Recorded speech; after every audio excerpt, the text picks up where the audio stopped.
కీర్తన 144వ కీర్తన, దావీదు రాసినటువంటి కీర్తన 12వ వచనాన్ని మనం చదువుకుందాం. 12. మా కుమారులు తమ యవ్వన కాలమందు ఎదిగిన మొక్క వలె ఉన్నారు, మా కుమార్తెలు నగరుకై చెక్కిన మూల కంబముల వలె ఉన్నారు. దేవుడి మాటలు మన వినికిడిలో ఆశీర్వదించునుగాక. ఆమేన్. ప్రభునందు నాకు అత్యంత ప్రియులారా, చదవబడినటువంటి లేఖన భాగాన్ని మనం ఒక్కసారి పరిశీలించినట్లయితే పరిశుద్ధాత్మ దేవుడు ఒక ప్రాముఖ్యమైనటువంటి అంశాన్ని మనకు జ్ఞాపకం చేస్తూ ఉన్నాడు. సార్వత్రిక సంఘం అంతయు కూడా దేవుని దృష్టికి ఒక కుటుంబం. కుటుంబములో ప్రేమ ఉండాలి, కుటుంబాలు ప్రేమ చేత కట్టబడాలి. ఎఫెసీలకు రాసిన పత్రిక 3వ అధ్యాయాన్ని మీరు ఒకసారి పరిశీలించినట్లయితే 3వ అధ్యాయము 14వ వచనంలో, ఈ హేతువు చేత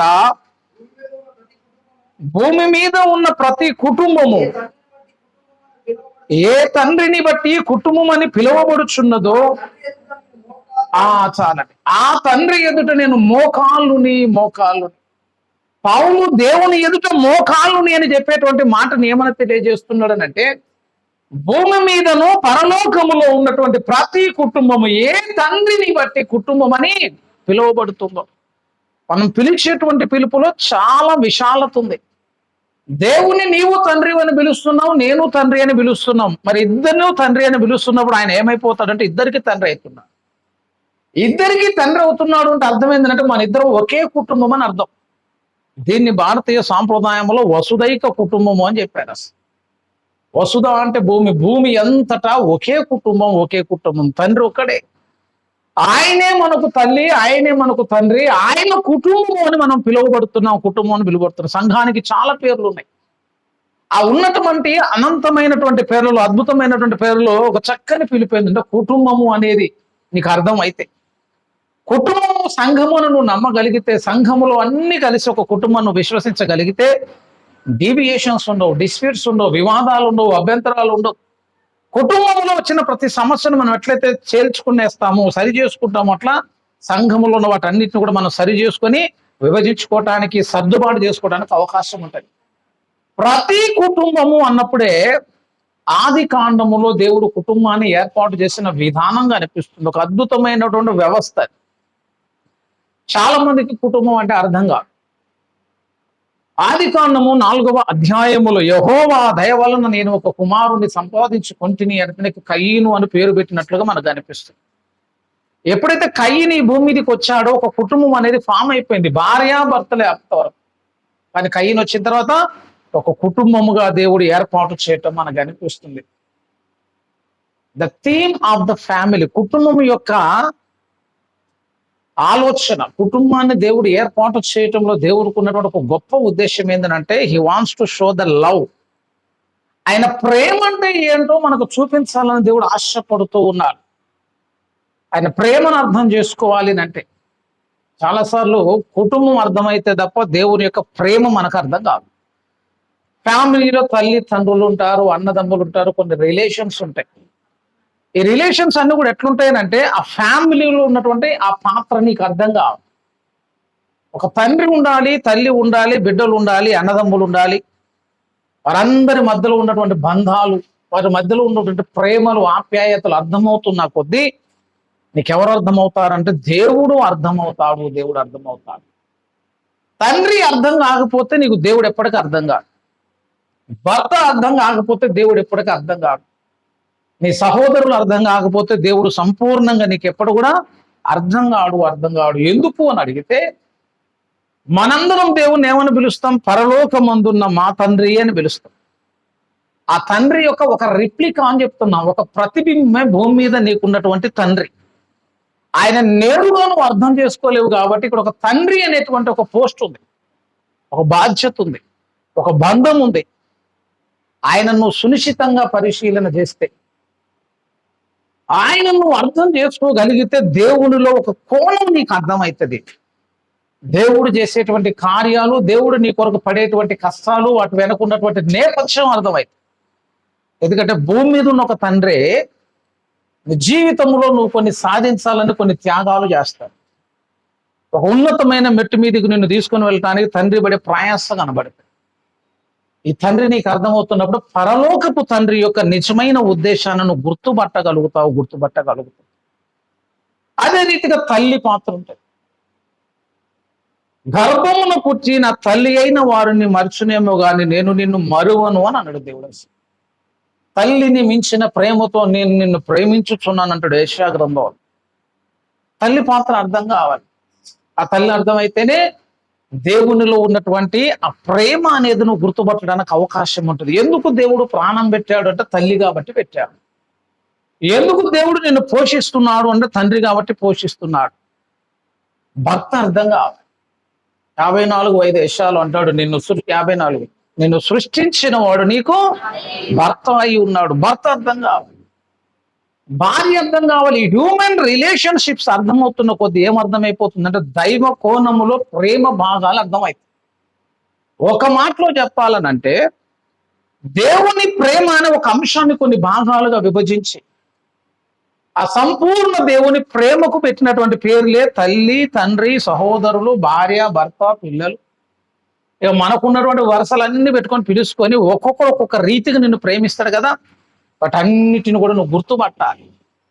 ఆ కోణములోనికి ఎప్పుడైతే వస్తావో తల్లి, తండ్రి, సహోదరులు, అందుకే సహోదరుల గురించి మాట్లాడినప్పుడు కూడా ఈ రిలేషన్స్ అన్నిటిని దేంతో కలుపుతున్నాడో తెలుసా దేవుడు? ఫ్యామిలీ. ఒకసారి యోహాను రాసిన మొదటి పత్రిక చూడండి.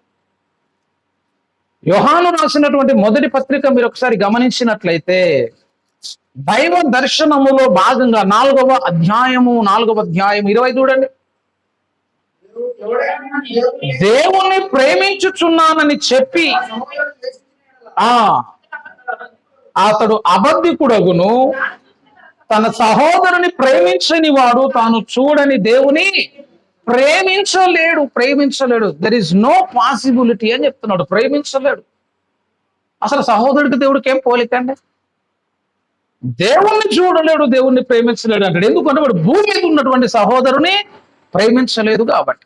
ఆ ఒక్క మాట నువ్వు తండ్రికి అప్లై చేయాలా, తల్లికి అప్లై చేయాలా, భార్యకి అప్లై చేయాలా, కుటుంబానికి అప్లై చేయాలి. ఎవరిని నువ్వు ప్రేమించకపోయినా నువ్వు దేవుణ్ణి ప్రేమించలేవు. మంచి ధన్యత అంటే ఏంటంటే ఆశీర్వాదము అంటే అర్థం ఏంటంటే ఏ బంధములైతే దేవుడు ఇచ్చాడో ఆ అన్ని రంగాలలో దీవించబడటమే నిజమైనటువంటి ఆశీర్వాదము, నిజమైన ఆశీర్వాదం. మీరు ఒకసారి కీర్తనల గ్రంథాన్ని గమనించినట్లయితే ఒక తల్లిగా తండ్రిగా 128వ కీర్తనలో 4 చూడు. యెహోవా యందు భయభక్తులు గలవాడు ఇలాగూ ఆశీర్వదించబడును. ఇలాగూ ఆశీర్వదించబడును. భయభక్తులు గలవాడు ఇలాగూ దీవించబడతాడు, దేవునిలో ధన్యుడవుతాడు. ఎలాగునంటే 2లో అంటాడు, కష్టాజీతమును అనుభవించేదవు, ధన్యుడవు, నీకు మేలు కలుగును. ఇక్కడ చూడండి 3, 4 నీ లోగిట నీ భార్య ఫలించు ద్రాక్షావల్లి వలె ఉండును, నీ భోజనపు బల్ల చుట్టూ నీ పిల్లలు ఒలివ మొక్కల వలె ఉందురు.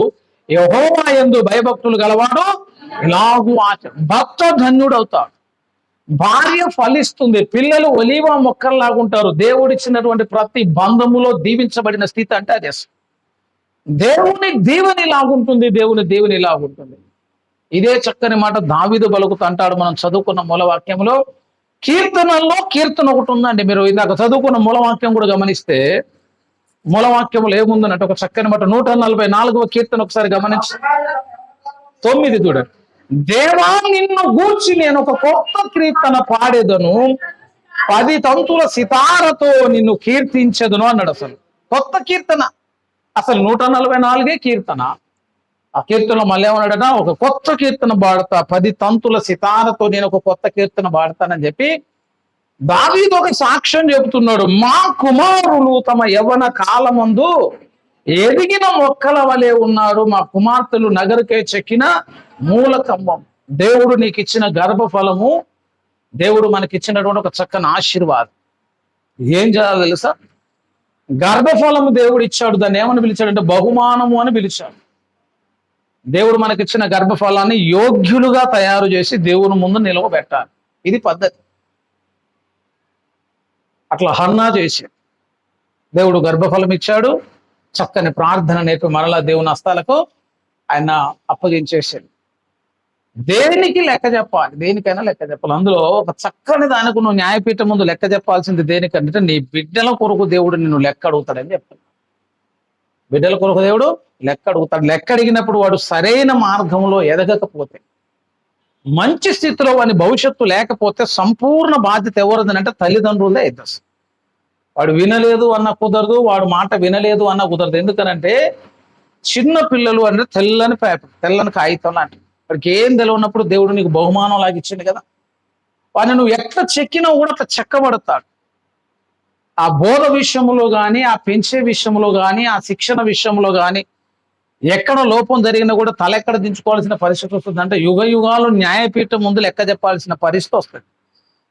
కుటుంబ నేపథ్యంలో సంపూర్ణంగా దీవించబడటంలో దావీదు అంటాడు, మా కుమారుడు ఎట్లున్నారు అంటే యవ్వన కాలమందు ఎదిగిన మొక్కల వలె ఉన్నారు, కుమార్తెలు నగరికే చెక్కిన మూలకంబములు.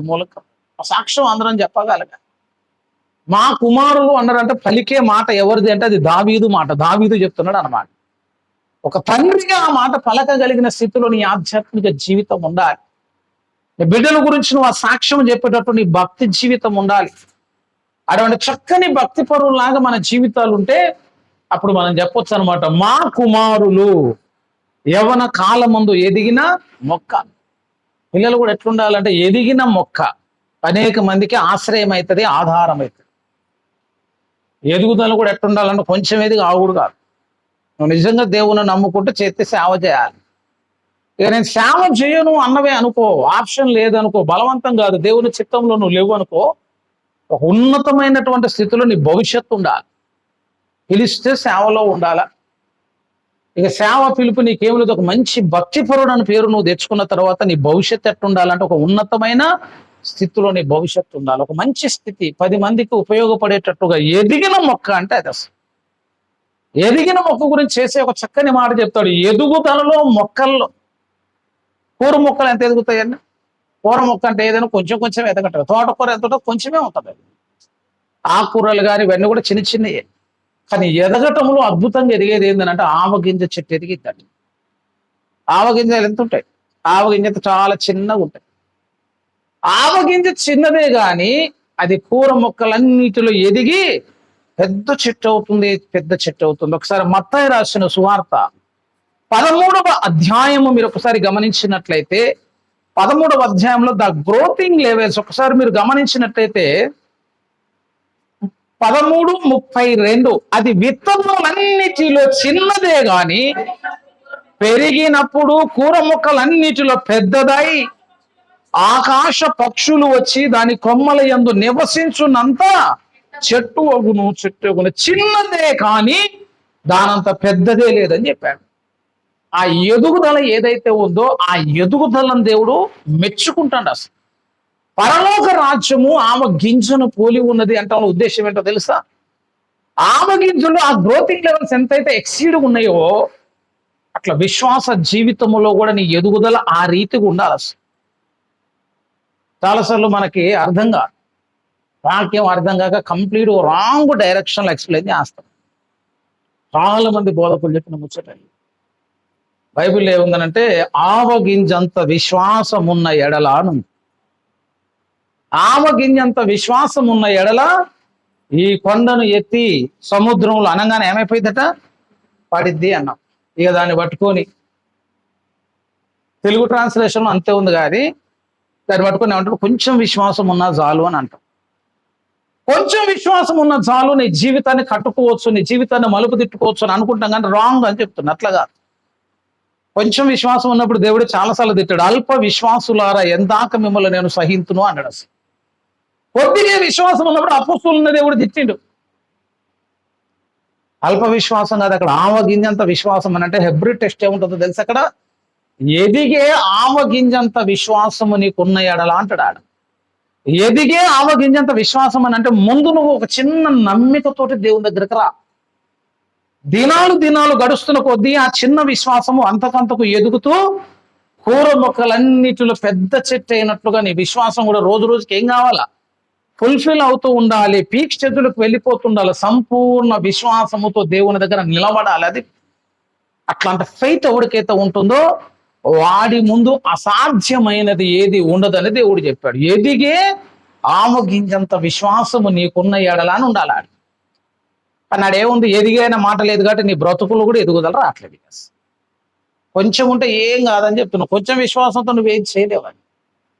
ఎదిగి ఆమగింజంత అంటే చాలా గ్రోతింగ్ లెవెల్స్ ఎక్కువ ఉండాలి.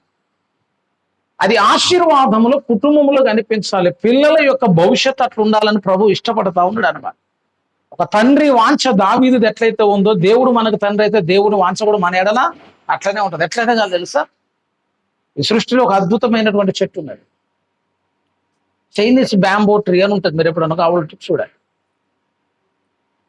ఏదైనా సరే మనం రాబడి మీదనే చూసుకుంటాం, ఎంత రాబడి వస్తుంది, ఎంత ఎదుగుతుంది అంటాం. టేకు అనాలనుకో, టేకు మంచిగా ఏపు ఎదిగితే నీకు చాలా లాభాలు వస్తాయి. గంధపు చెక్కలు కానీ వీటన్నిటిలో కూడా మంచి ఎదుగుదల ఉంటే బిజినెస్ అయిపోయింది. ఈ సృష్టిలో బాగా ఎదిగే చెట్టు ఏదన్నా ఉందంటే అది బ్యాంబో ట్రీ ఎదుగుద్దట. దాని ప్రాసెస్ ఎట్లుంటుంది తెలుసు? దాని ప్రాసెస్ ఎట్లుంటుంది అంటే, అది విత్తనము నువ్వు నాటి ప్రతిరోజు చక్కగా నీళ్లు పోసి సంవత్సరం దాన్ని కాపాడుకుంటూ వస్తే 5 సంవత్సరాల దాకా కనీసం మొలక కూడా రాదట. పైకి ఏమి రాదు, మొలక రాదు. నువ్వైతే ఎప్పుడో పీక్ అవతల వేద్దామని కూడా అసలు వచ్చే మొలక కూడా రాదు. 5 years, 5 సంవత్సరాలకు మనం అన్నీ అయిపోతాయి. అసలు మనలో పొలంలో వేసినా కూడా 2 పంటలు వచ్చే పొలాలు ఏందో చూసుకుంటాం. 3 నెలలకు కాసేది ఓడ కావాలా, 6 నెలలకు కాసేది ఓడ కావాలా, 9 నెలలకు కాసేది ఓడ కావాలి. సంవత్సరానికి 2-3 పంటలు తీసేటోళ్ళు ఉంటారు. మనం షార్ట్లో అయిపోవాలి, ఇన్స్టెంట్గా అయిపోవాలి, స్పాట్లో అయిపోవాలి. మన రిజల్ట్ అట్లా ఉండాలని అంటాం. భక్తి అయితే అట్లా రాదు, కానీ అన్ని ఇన్స్టెంట్ కావాలి. ఇన్స్టెంట్ అనే పదం వచ్చి అందరినీ పాడు చేశారు. ఇప్పుడు ఇన్స్టెంట్లో ఇడ్లీ కూడా వచ్చింది తెలుసా? ఇన్స్టెంట్ ఇడ్లీ అంటే ఇంటికి తీసిపోయి దాన్ని కలుపుకొని ఇడ్లీ వేసుకోవటమే, నానబెట్టు లేదు, దాని పట్టు లేదు, ఏం లేదు. మొన్ననే పోతే ఇన్స్టెంట్ పరోటా కూడా ఉంది. వాడే మొత్తం చేసి పెట్టిన తీసిపోయి కాల్చుకుంటారు అటువన్నీ అటు. తిను బాగానే ఉంది, అది ఖచ్చితంగా ఏమవుతుందంటే బలం సంగతి తర్వాత కానీ రోగాలు అయితే వస్తాయి. ఎందుకంటే ఎప్పుడు చేసుకునేది అప్పుడు చేయాలి. ఇన్స్టెంట్ తొందరగా.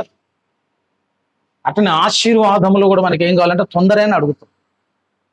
ఏదైనా ఒక చెట్టు కానీ విత్తనంగా నాటని ఇంకా మొలకెత్తలేదు, ఇంకా రావట్లేదు, ఇంకా పంట రావట్లేదనో దిగులే కానీ నువ్వు ఫలించాలన్న ఆలోచన ఏ కోశాన్ని ఉండదు.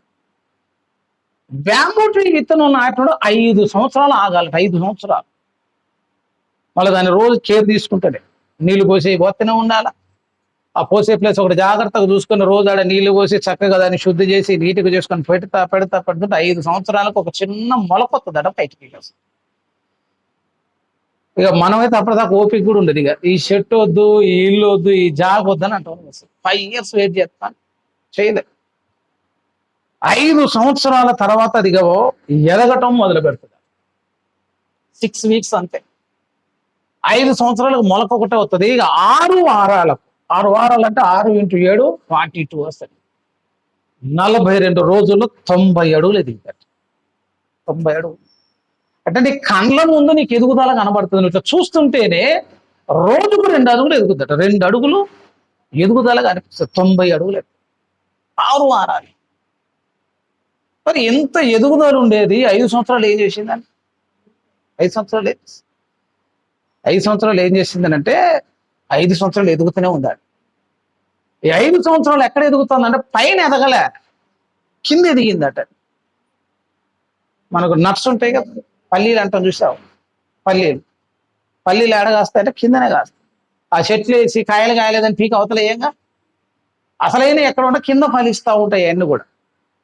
ఈ బ్యాంబో విత్తనం అన్నీ పైకి మొలకెత్తుతూ ఉంటాయి. ఇది మొలకెత్తుడు కిందికి పోతూనే ఉంటుంది. కిందికి పోయి 5 సంవత్సరాల కింద పని చేస్తూనే ఉంటుంది. ఎంత పని చేస్తుంది అంటే అది 90 అడుగులు ఎదిగితే ఎంత బలం కింద రూటు కావాలో అంత రూట్ వర్క్ జరుగుతుంది.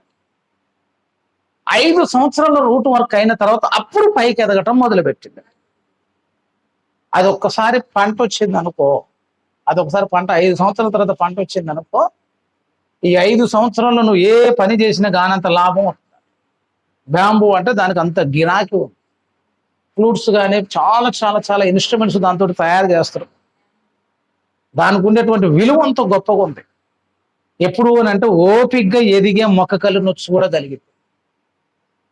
దాని అర్థం ఏంటంటే ఏదైనా ఒకటి నువ్వు సక్సెస్ కావాలని ఆశ ఉందనుకో వెంటనే రాదు. మనకి వెంటనే జాబులు కావాలి, ఎమ్మట పెళ్ళిళ్ళు కావాలి, ఎమ్మట పిల్లలు కావాలి, ఎమ్మట మనకు అన్నిటికీ ఇన్స్టెంట్ అని పేరు పెట్టుకొని అన్ని ఇప్పుడే కావాలన్నట్టు. తొందరగా పోవాలని అయితే కూడా అన్నాడు. తొందరగా పరలోకం పోవాలని అనుకుంటే అసలు ఈ గోల్ ఉంటుందా? ఇన్స్టెంట్ పరలోకం అనుకున్నట్టయితే అసలు ఈ తలకాయ నొప్పి అంతా ఉండకపోయేది. వెంటనే ఏది రాదు. వెంటనే పోతే ఎట్టుంటుంది తెలుసా? వెంటనే ఎట్టుంటుంది అంటే అది కలుపులు ఆగుంటుంది. మనం కష్టపడి కొని విత్తనం వేస్తే ఈ విత్తనాన్ని డామినేట్ చేసి పక్కన చెట్లు ఎదుగుతూ ఉంటాయి.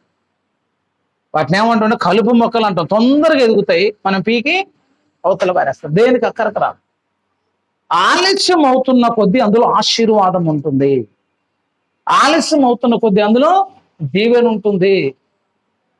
దేవుడు అబ్రహాముకు గర్భఫలం ఇవ్వటం ఆలస్యం చేసిందంతే. ఇబ్బందే కదా, బాధే కదా, కొద్దిగా నొచ్చుకొని ఉండొచ్చు అబ్రహాం కూడా. 25 సంవత్సరాలు నిరీక్షణ అంటే ఉనికైనా కష్టం. కానీ ఈయన బాధతో కూడిన ప్రార్థన ఉంది చూసావు. నేను మొన్న రోజు ఇక్కడే చెప్పిన నిలవబడి, దుఃఖములో నువ్వు ఉండి చేస్తున్న ప్రార్థన ముఖము దేవునికి అందంగా కనబడుతుందని చెప్పి. నీ కష్టకాలంలో కన్నీరు గార్చేటప్పుడు, నువ్వు శోధన కాలంలో ఇబ్బంది పడుతున్నప్పుడు, ఆ నిట్టూర్పులో నుంచి, ఆ వేదనలో నుంచి నువ్వు చేస్తున్న ప్రార్థన దేవునికి ఒక సువాసన లాగా, అప్పుడు నిన్ను చూస్తున్నప్పుడు దేవునికి నువ్వు అందంగా కనిపిస్తావు. అబ్రహాం అట్లా నిట్టూర్చుకుంటూ 25 సంవత్సరాలు ప్రార్థన చేసి, ఈ 25 సంవత్సరాల ప్రార్థన ఫలితమే ఇస్సాకు అని చెప్తున్నావు సార్. ఇస్సాకు పుట్టాలంటే ఎంతకాలం పట్టింది? 25 సంవత్సరాల ప్రార్థన జీవితం అయితే తప్ప ఇస్సాకు రాడు.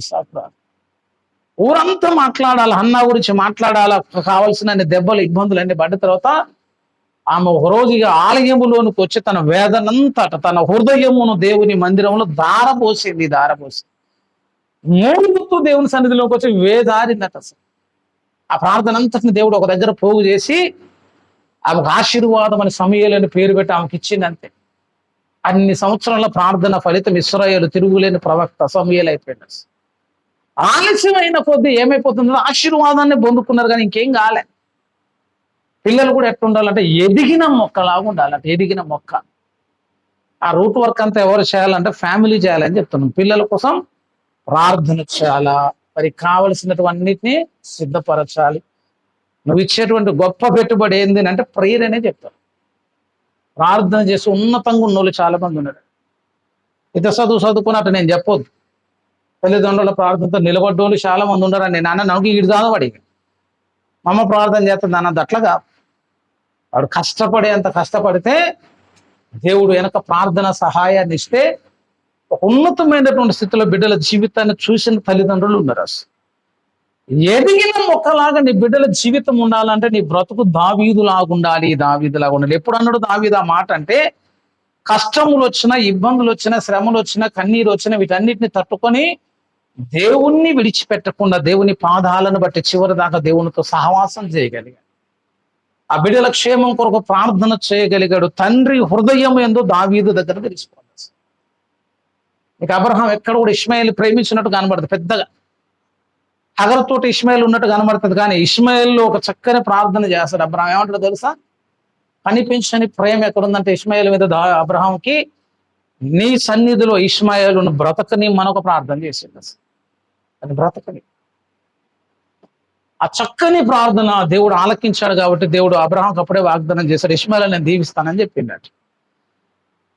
సీక్రెట్కి చేసిన ప్రార్థన కానీ బిడ్డ పైన ప్రేమ ఉంది. వాణ్ణి కూడా బ్రతకని ప్రభు, వాడిని ఆశీర్వదించని అన్నాడు. ఇస్సాకు వలనైనది నీ సంతానం అన్నాడుగా.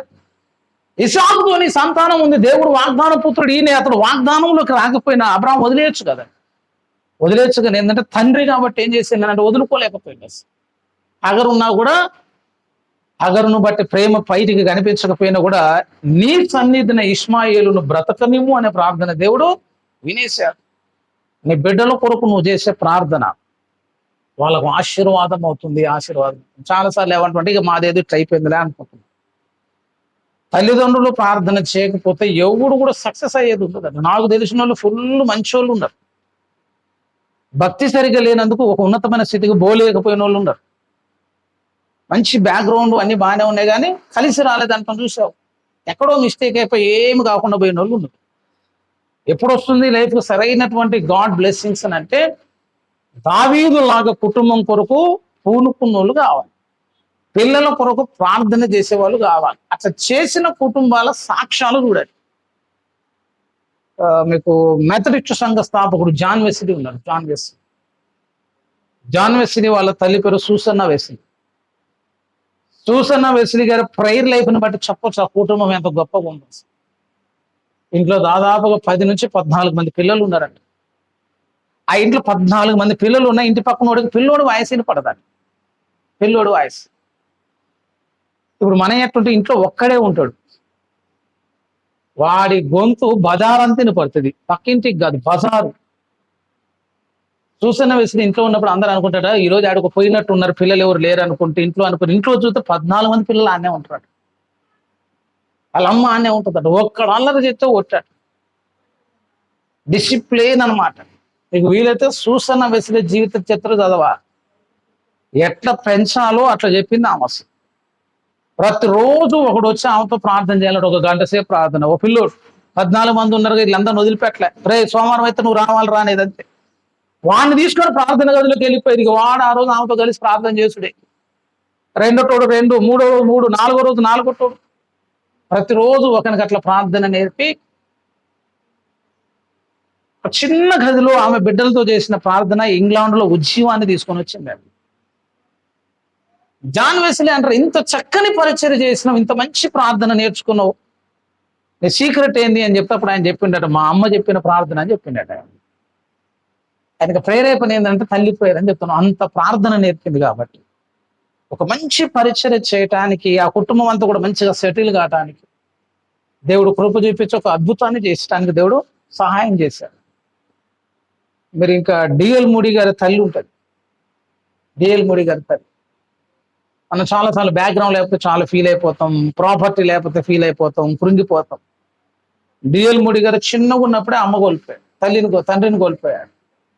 చాలా పేద కుటుంబం, పని చేసే అంత దిక్కు కూడా లేదు. ఈయన వెళ్ళి చెప్పులు కుట్టే దాంట్లో పని చేసుకుంటూ వెళ్ళిపోయాడు.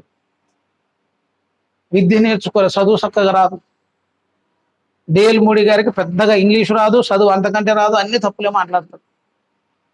కానీ డిఎల్ మూడీ గారు అమెరికా దేశాన్ని సువార్తతోటి మండించిండాడు.